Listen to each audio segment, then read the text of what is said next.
Day 11 of doing a Leetcode problem every day until I get a job. Okay, guys, welcome back. I need you guys to help me out real quick, and I need you to go like, comment, and subscribe. We're trying to run those subscribers up.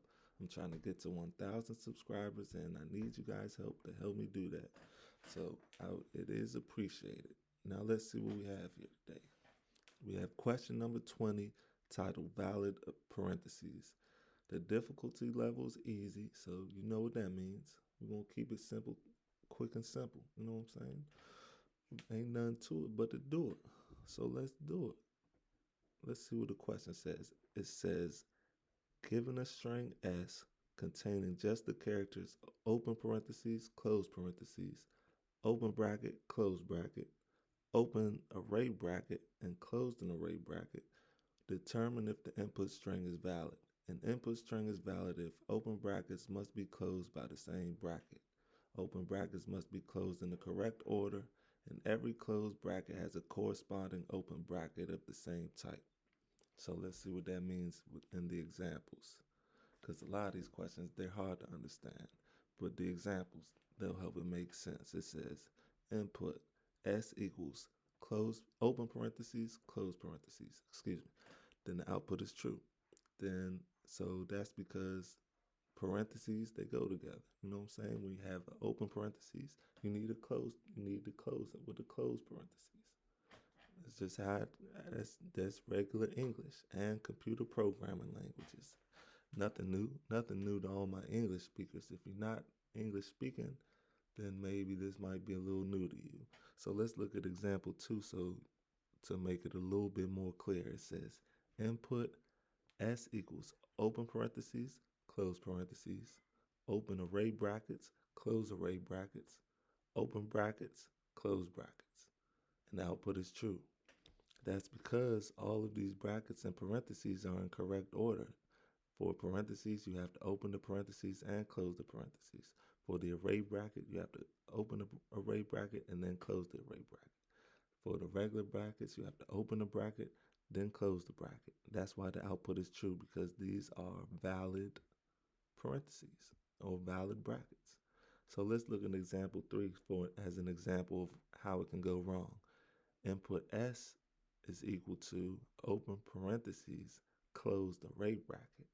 Now, array bracket, that's not the real name, so forgive me for the terminology, but for the sake of this video, that's what we're going to go with.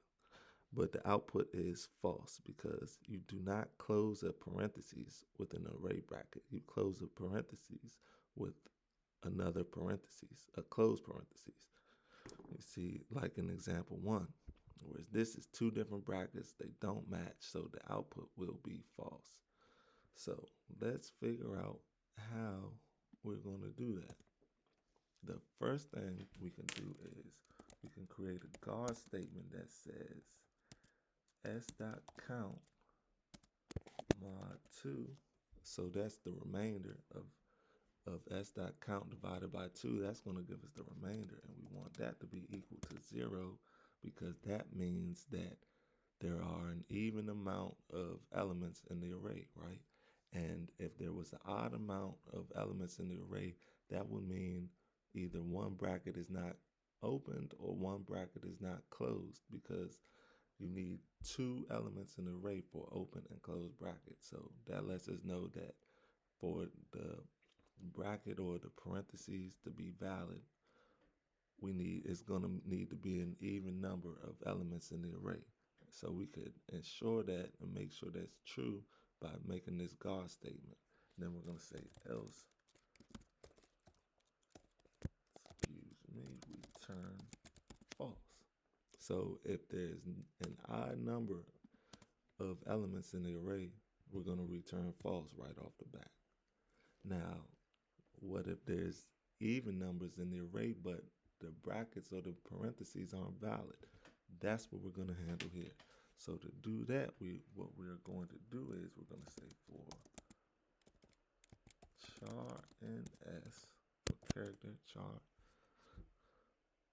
we're going to say, which just reminded me, first thing we need to do is create a variable. We're going to call that result.